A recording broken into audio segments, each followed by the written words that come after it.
네, 반갑습니다. 아시아감정평가법인과 중앙토지보상원의 대표 감정평가사 겸 행정사 박상현입니다. 지난 몇 번의 영상을 통해서 지작물 조사와 관련된 이슈를 짚어보았는데요. 사업 규모가 큰 수용 사업일수록 비대위의 힘이 세고 지작물 조사를 단체로 이렇게 거부하려는 움직임이 있는 편입니다. 그래서 오늘은 보다 명시적으로 지작물 조사를 거부했을 때의 실무상 파급 효과에 대해서 설명드려 보겠습니다. 자, 먼저 지작물 조사를 거부하려는 동기는 무엇일까요? 먼저 감정적인 부분을 한번 생각해 볼 수가 있겠습니다. 자본주의 시장 경제를 채택하는 이 나라에서, 국가에서 공공 부분이 필요하다고 해서 개인 재산권을 함부로 빼앗을 수 있는가에 대한 불만에서 시작해서 무조건 난 이 사업에는 협조할 생각이 없으니까 내 땅이나 내 건물에는 아무도 못 들어온다라고 하면서 지작물 조사를 거부하는 경우입니다. 또 하나는 하나의 협상 카드로 사용하는 경우입니다.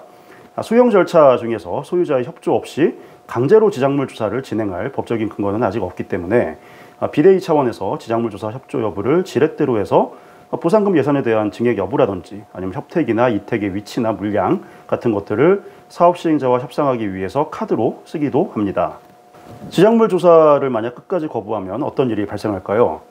지작물 조사의 목적은 뭐겠습니까? 지작물 조사의 결과를 서면으로 표시한 지작물 조서를 만들어서 감정평가 과정을 통해서 보상금을 책정하는 것입니다.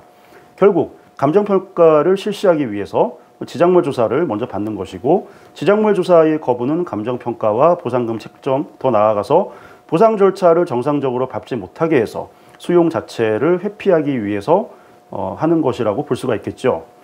하지만 결과적으로 지작물 조사를 못한다고 해서 보상금 책정 목적의 감정평가를 끝까지 회피할 수 있는 것은 아닙니다.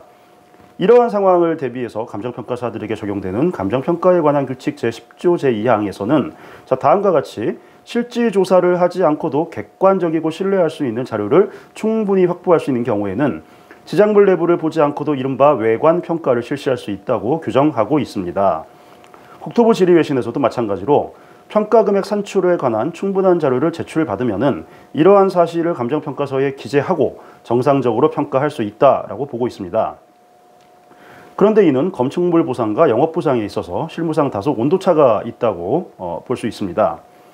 건축물의 경우에 소유자가 내부를 보여주지 않고 버틴다고 할지라도 외관상 노후화 정도를 평가사들이 참작을 해서 건축물 대장을 근거로 어느 정도 감정평가에 필요한 근거 자료를 전부 확보할 수가 있고, 건축물 대장이 없다고 할지라도 과세대장이나 등기부 등본 등을 통해서 필요한 자료를 얼마든지 확보할 수 있기 때문에 평가사들이 외관 평가를 하는 것을 꺼리지는 않습니다. 다만 영업보상의 경우에는 다소 난이도가 달라집니다. 물론 영업보상의 경우도 앞서 말씀드린 감정평가에 관한 규칙 제10조에 따라서 신뢰할 수 있는 자료가 확보되면 외관 평가를 실시할 수는 있습니다.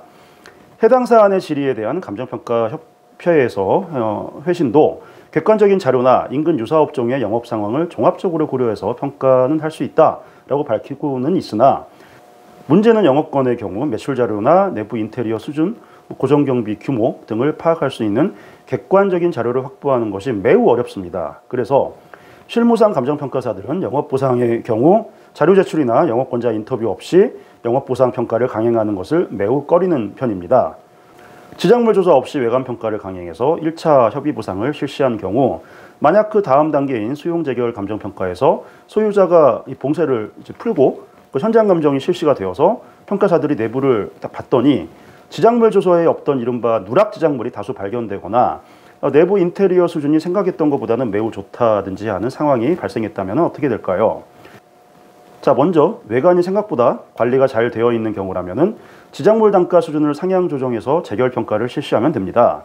자, 문제는 누락 지작물의 경우인데, 실무상으로는 누락 지작물이 재결 때 확인된 경우에 평가사들이 사업 시행자에게 요청을 해서 누락 지작물을 추가로 조서에 딱 등재를 해서 평가를 하거나, 누락 지작물에 대한 대해서는 따로 재결 차수를 분리해서 누락 지작물에 대한 추가 평가를 실시해서 해결하기도 합니다. 자, 그런데 문제는 누락 지작물이 확인된 경우에 이들은 협의 과정 없이 바로 재결로 넘어간 것이죠. 자, 이럴 경우에 소유자가 협의 절차 누락을 이유로 재결 취소 소송을 제기하면은 사업 시행자는 자칫 곤란한 상황에 빠질 수도 있습니다.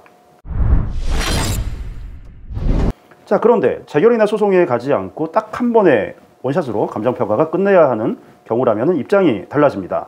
자, 만약 정비사업에서 현금 청산을 전혀 고려하지 않고 종전자산만 평가만 받고 바로 분양 신청을 할 경우라면 재감정의 기회는 더 이상 없죠.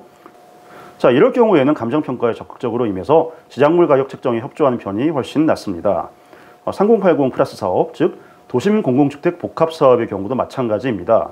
현금 보상을 받을 분이라면 재결이나 소송 단계에서 얼마든지 누락지작물을 잡아낼 수 있기 때문에 굳이 적극적으로 지작물 조사에 임할 필요가 없지만은 현물, 즉 아파트로 보상을 받으실 분들이라면 이분들 역시 단 한 번의 평가로 권리가격이 딱 매겨지기 때문에 지작물 조사를 거부하시는 것이 좋은 선택은 아닐 것입니다.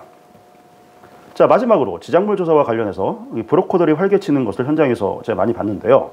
가장 악질적인 경우가 보상금을 잘 받게 해줄 테니 지작물 보상금의 몇 프로를 수수료로 내놓으라는 것입니다.